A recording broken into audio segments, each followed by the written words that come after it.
Welcome, welcome, everyone. It is a joy to have all of us gathered here. Yes,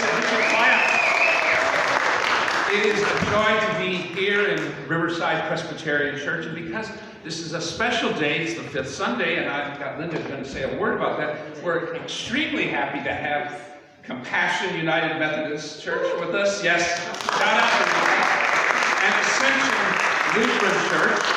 Yes. You know, it's so good when the community of Christians starts to get together. The Riverside folks know I'm a trustee for the World Student Christian Federation, and that means that we bring students together that have all kinds of different beliefs, and they're all over the map. And it's wonderful, because it brings that kind of richness of diversity and sharpening of swords. And you really believe that? And one of your folks here was really cute. They came up to me and said, how is an ordained Presbyterian minister going to function without a bulletin?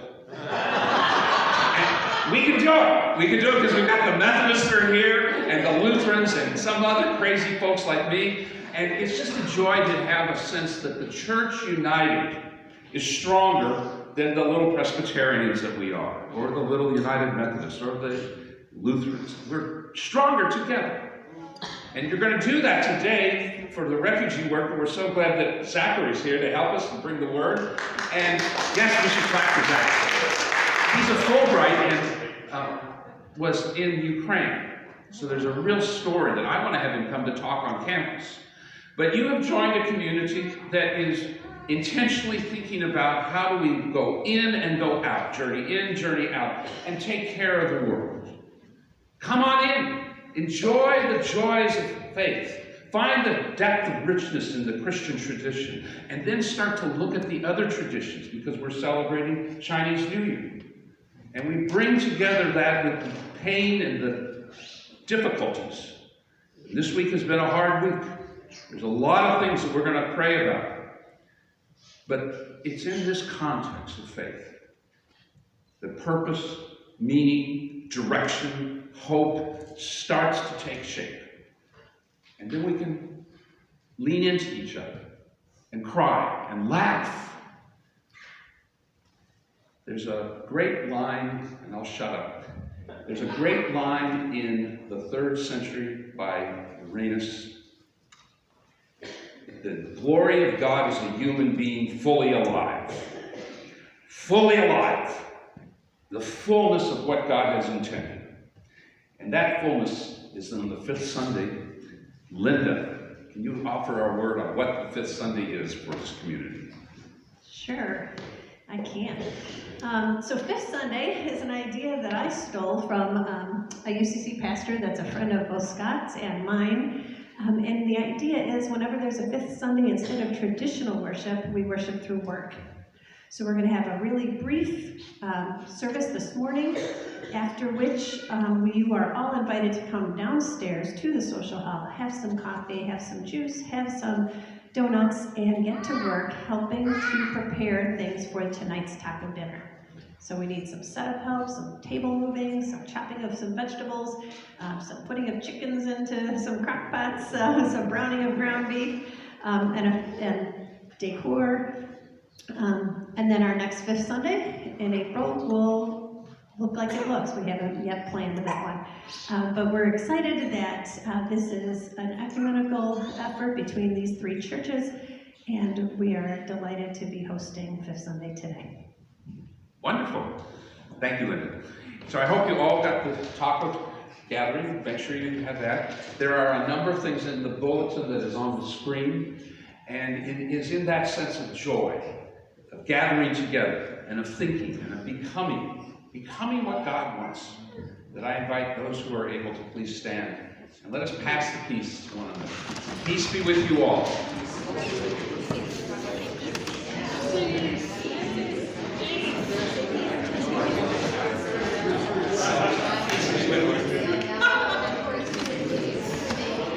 Peace, local family.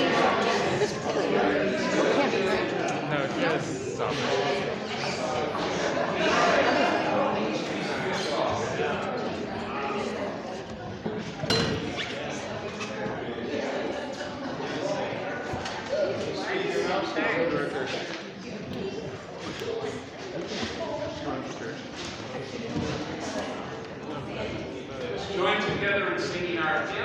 which is on the wall here, $2.99.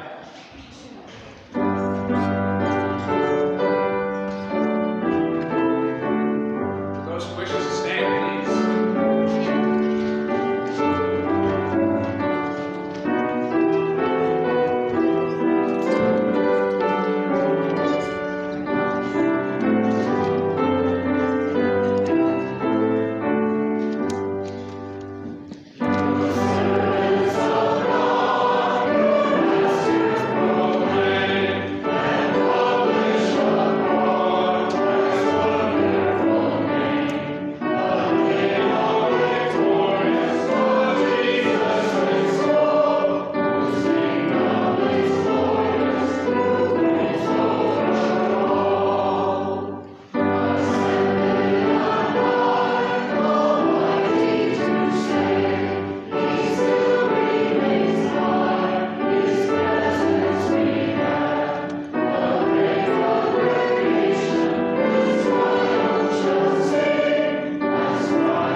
Please be seated.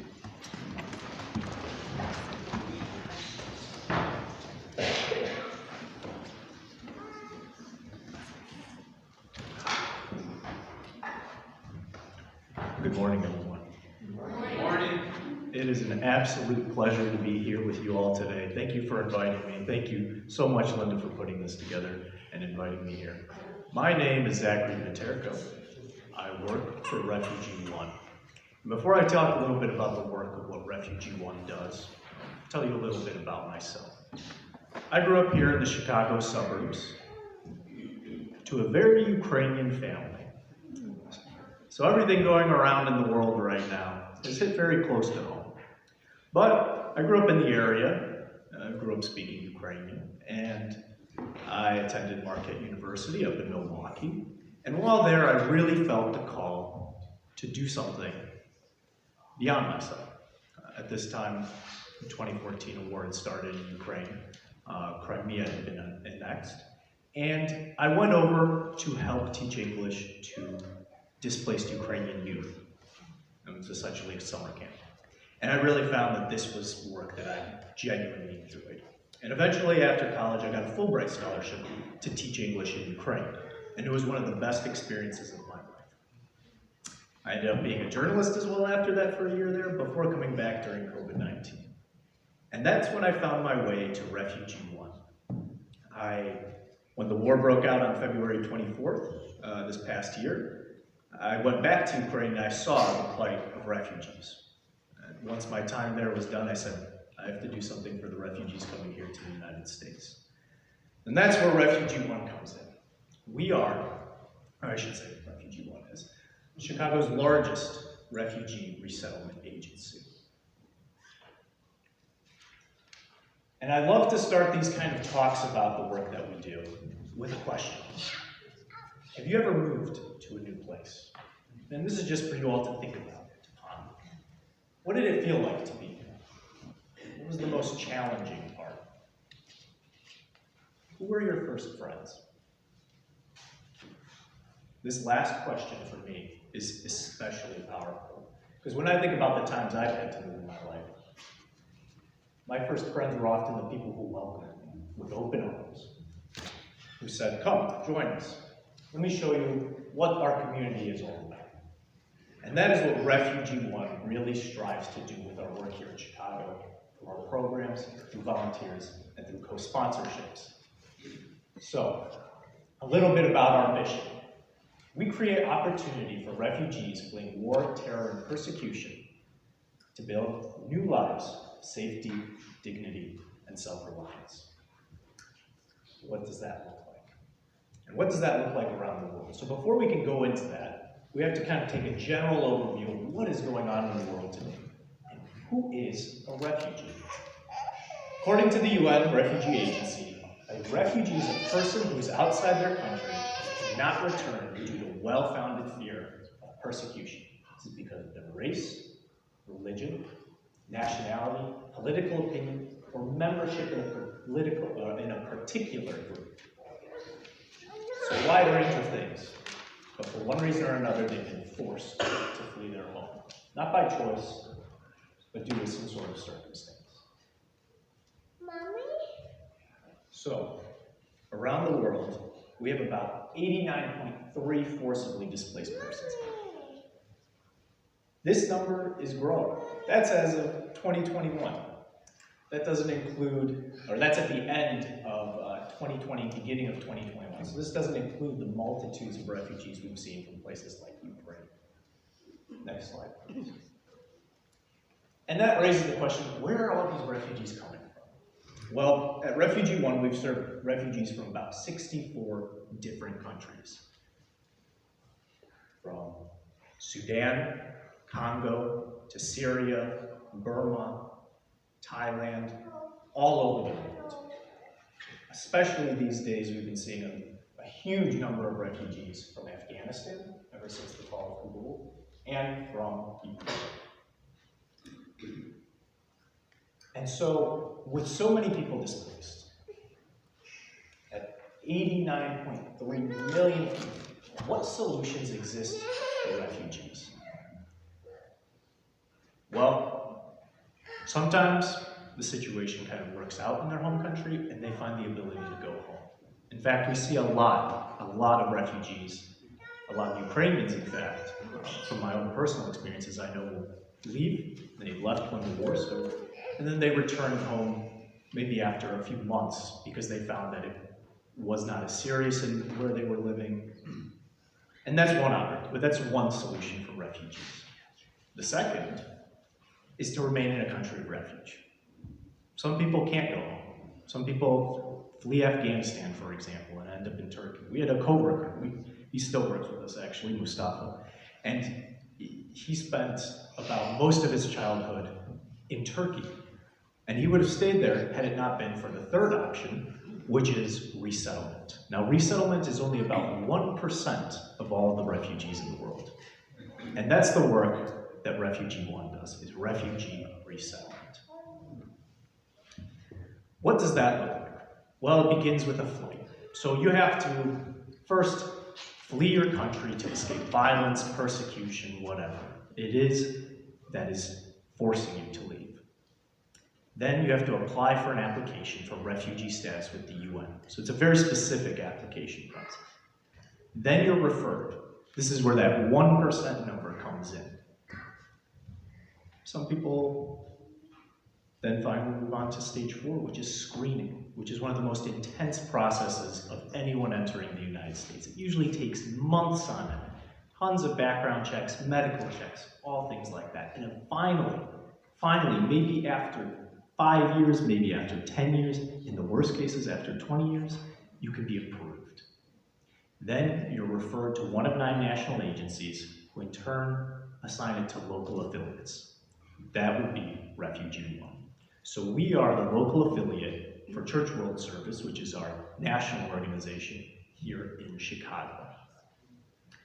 And that's where we come in. We welcome families of all kinds at O'Hare International Airport. And it relies on families like you, just like you, like Linda has been with a co-sponsorship family, that comes together, raises a few funds, and helps support and welcome refugees coming to the area.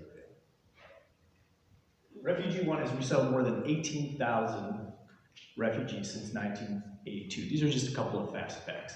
95% of our refugee clients are self-reliant within 12 months. We have thousands of volunteers across the Chicagoland area. We work with 150 businesses, and our staff speaks collectively about 35 languages. So we're able to kind of respond to whoever's needing our help in the moment. But what support do these refugees need once they arrive? Well, they need safe, affordable, and furnished housing. They need English classes.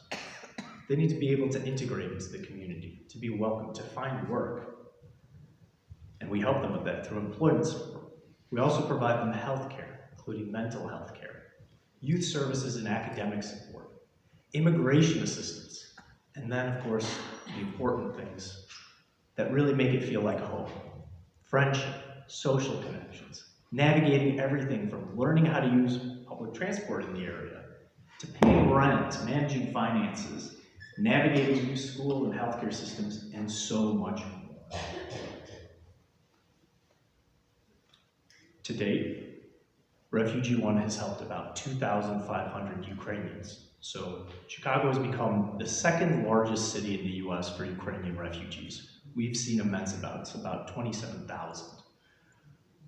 In Europe alone, there's 7.5 million Ukrainian refugees recorded by the UN. In the US, we've seen a far smaller number, about 100,000. But this number is growing by the day. We've seen, at the peak, about 100 Ukrainian refugees coming to our office a week.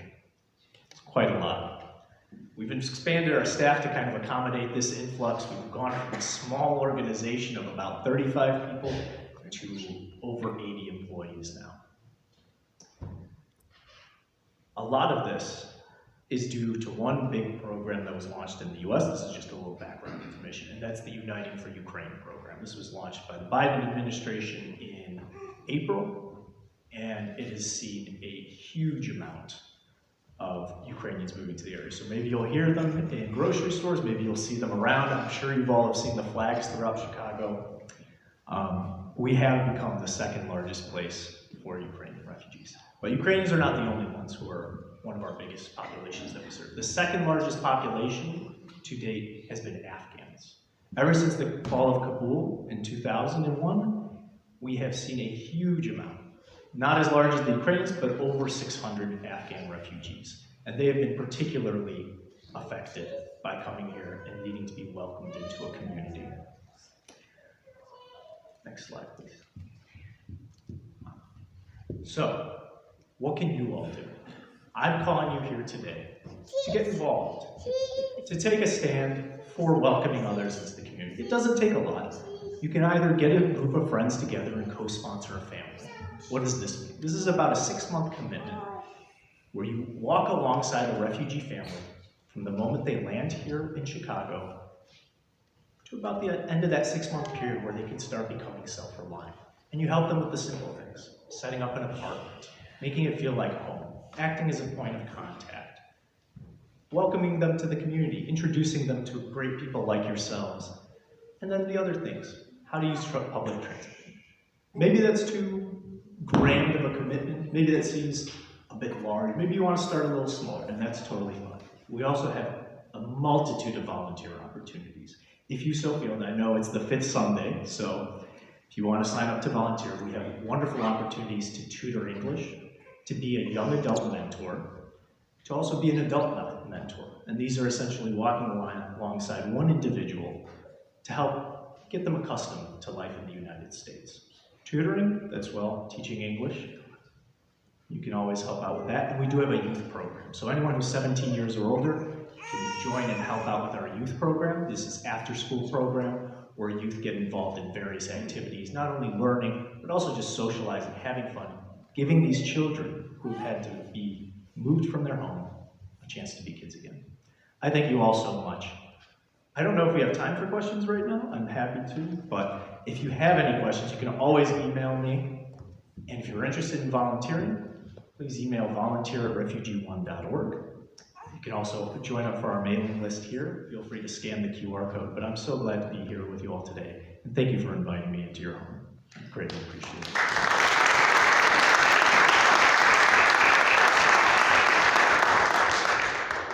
I'm happy to have people ask Zach some questions. Zachary, what if you don't speak any other language but English? That is absolutely all right. We do not expect everyone to speak multiple languages. We have interpreters, so that's used for all serious case management.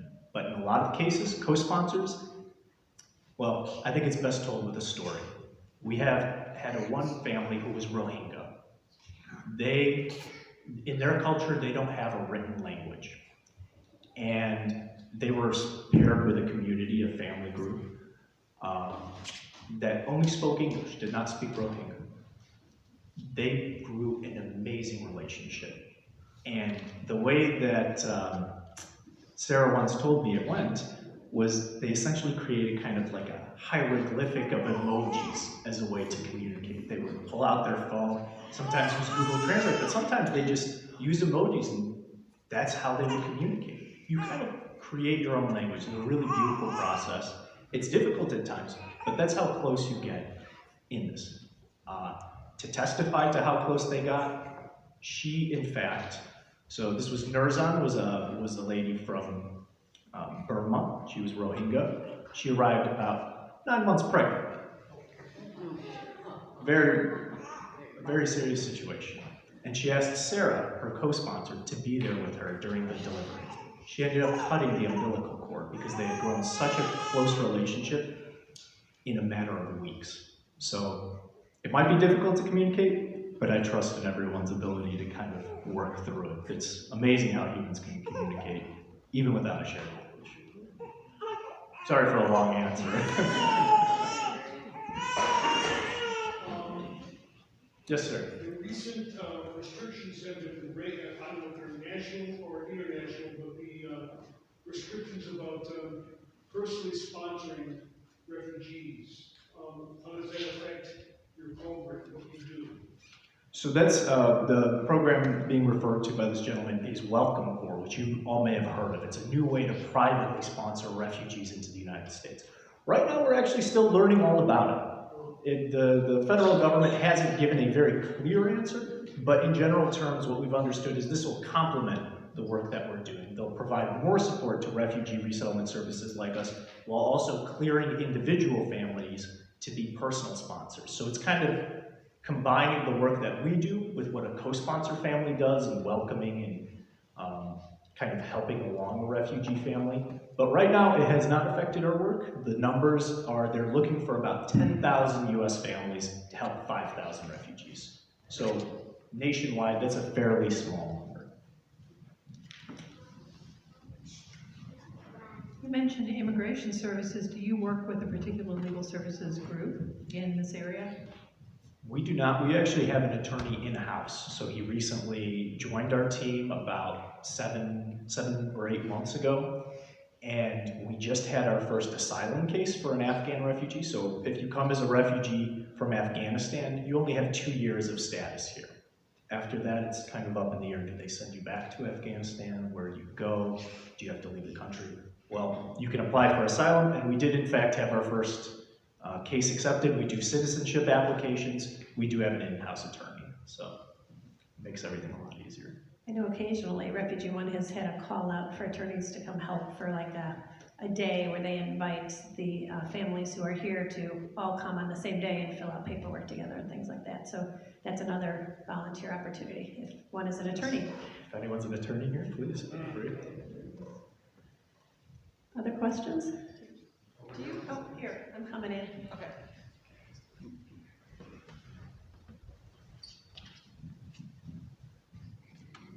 Do you try to keep the refugee families in Chicago proper? Are they in the Chicagoland area? I know the two families that Linda, you've been part of are in Chicago. Is there a set standard on that? So in general, refugee families that are resettled by us, so who come through that kind of the process that we mentioned, yes, will be resettled in Chicago, close to kind of all the services and the work that they need. A huge population of the refugees we resettle are on the north side, kind of near Devon Avenue, West Rogers Park area. So that is the majority. There are some refugees, for example, the Ukrainians tend to be more in the suburbs, because they come through a financial sponsor who's an individual. They don't come through the normal channels of getting on a flight, coming through the UN agencies and being resettled to us. So Ukrainians tend to be more in the suburbs. All of our other refugee populations that we work with tend to be concentrated in the city. But we don't keep them there. If they want to leave, they're more than happy to. We want them to, grow, to be able to buy their own home one day and move on. So, in short, a little bit of both.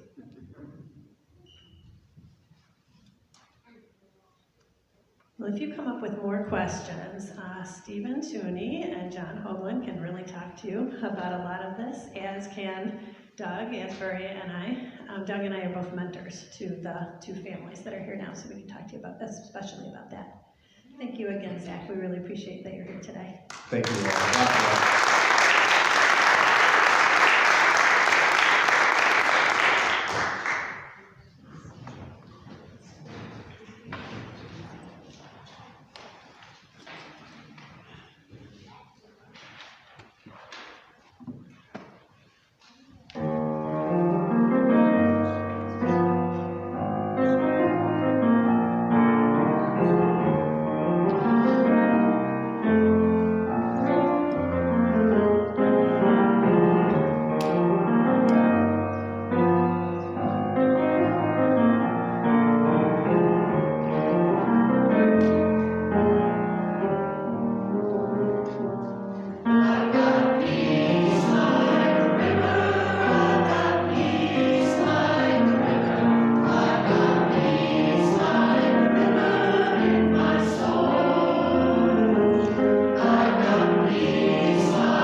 Beloved, John Calvin wrote, "Prayer is the chief exercise of faith." It is in that light, not preaching, prayer, Let us join our hearts together, beloved, in all the ways that we come, in closing with the Lord's Prayer in the tradition that you are so trained and love. Let us join together.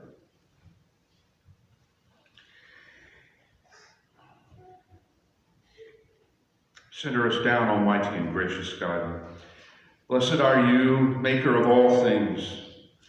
Through your goodness, you have given us the joy of faith, and here at this time at Riverside Presbyterian Church. Joining with us is Compassion, United Methodist, and Ascension Lutheran. In our faith traditions, gracious one, you give us this time. Use us, that as we gather here in feeding and taking care in refugee resettlement, that you are the one that authors all life and holds us accountable, and with joy frees us to step boldly into a hurting, broken world. So take us in the ways we come this morning, hopeful, confused, carrying weight, anxious about the future, holding together those who we love and care for. We hold before you the three congregations in this community here, and the work that they do, the transitions that they wrestle with. We hold before you the gift of what it means to welcome new people, friends, and the opportunities that have been lifted up in Refugee One and Zachary's words. We hold before you, gracious one, each other. For in these days where there is so much hope and there is also so much sorrow. And so we hold before you a community in Memphis, in the city that has been shocked by what has occurred in the death of a young man of but 29 years, Tyrone Nichols. We hold before you all the police that work to save and protect us, the cultures of violence that we are all caught in, a culture of gun violence. We hold before you, gracious one, the Chinese New Year and the joys of what that brings, and in the midst of that, the brutalness of Half Moon Bay and Monterey Park. Lord, in your mercy, you know us more than we understand and know ourselves. And so we hold before you those who do hold dear ones in prayer. For Jennifer, the daughter of a dear friend who's been hospitalized and has received very dire prognosis. Lord, in your mercy, hear our prayers. For those who are listed on the board with prayer requests, for those who we call out in our silence,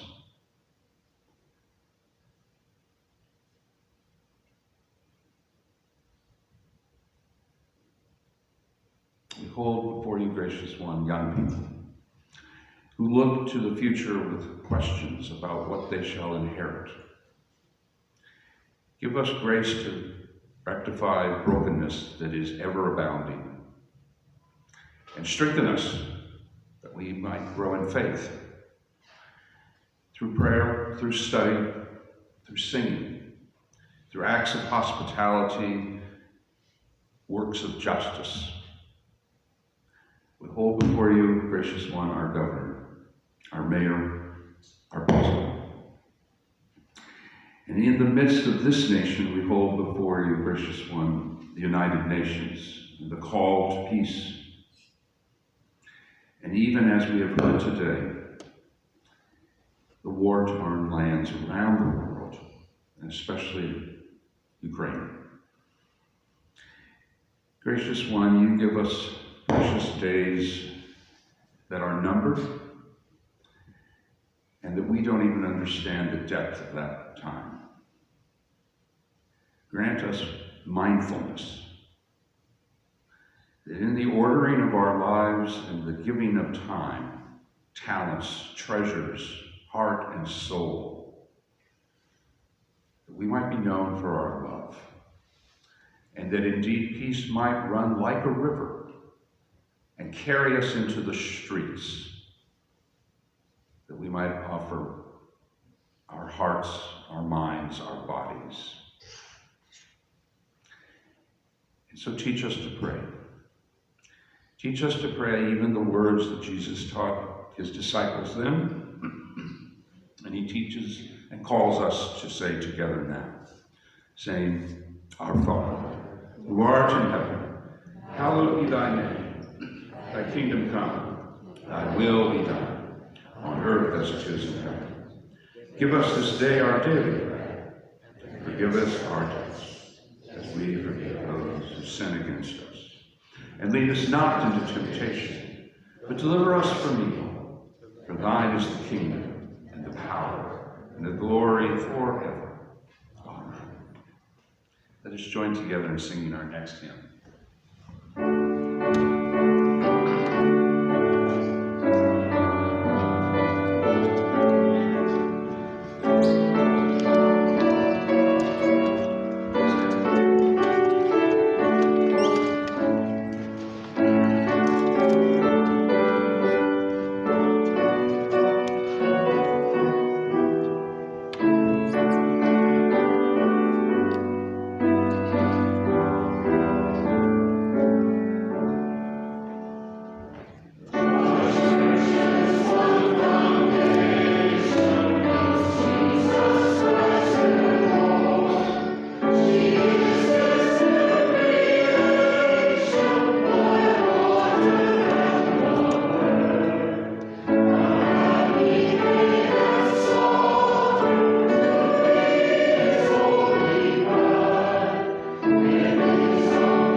Christ alone can give. The grace of our Lord Jesus Christ, the love of God, and the fellowship of the Holy Spirit rest with and abide with each of you, and that with peace and power you might go out into a world that needs what you have. Your minds, your hearts, your hands, the joy of faith. Go in peace to love and serve the Lord. Thanks be to God. Amen.